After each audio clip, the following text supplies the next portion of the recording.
and welcome to day 28. We are definitely in the final stretch here of the blog transformation challenge.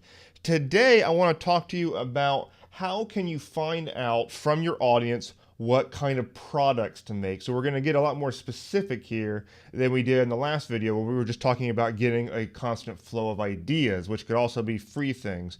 In this one, we're going to tend to focus it a little bit more on the products. Now it can be a very involved process, and this particular video is only going to scratch the surface. It's going to give you some ideas, but in order to actually do this right, it's a actual marketing campaign to it, and so that goes beyond the scope of this video. What I want to do here is just give you a few question samples that you can do, because a lot of people, they don't really know how to approach this to their audience without them going, hey, you're just trying to sell something to me, blah, blah, blah. And they're afraid that their audience is going to get pissed off, basically. So let's go over to my screen. I'm going to give you a few things that you can consider about finding out from your audience actually what they want you to make for them.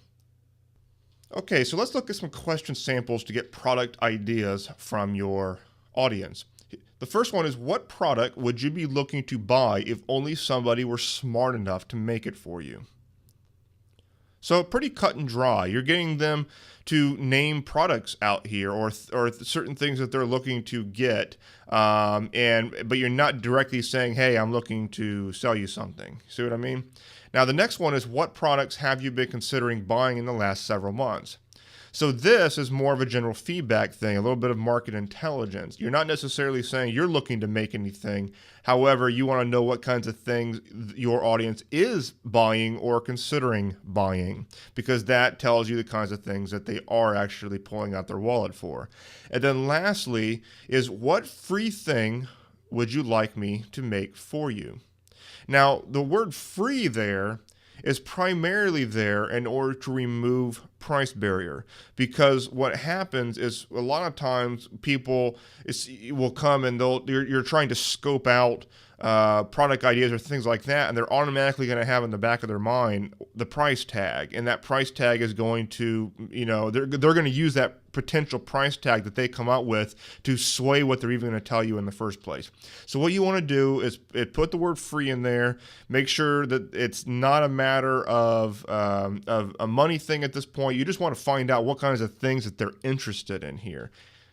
Hopefully you see how that works. And then the marketing thing comes in, where you actually transition this into something. I mean, you are going to make something for free here, but you're going to transition that into a product that they will actually buy. And again, that is a whole marketing thing which goes way beyond the scope of this particular video, but this would be the beginning of the process.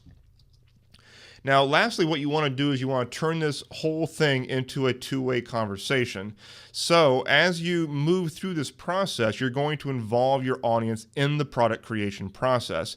You want to go back to them and ask them if you understood them correctly. So when they tell you what free thing that they want, you're going to have some commonalities in there, so that you bring it all together, you put it into an offer of some kind, and then you take that back to them and say, okay, great, thank you for your feedback. Now let me tell you what I think you guys wanted from me, and then you lay it out and go, is this right? Is there anything that I'm missing here? What is, tell me where I might be wrong about this, and then you just keep that conversation going. The thing is about this whole process is that when they're involved in the creation of the product, then they're much more invested in it, and they're pretty much going to buy it from you because they feel like you custom created the product just for them. So again, I'm going to end off this whole thing saying that this process is a lot more involved than I could possibly go into in a 5-minute video. But this is the tip of the iceberg. Keep this in mind. This is a great way to be able to learn what kinds of products your audience wants and actually get them created.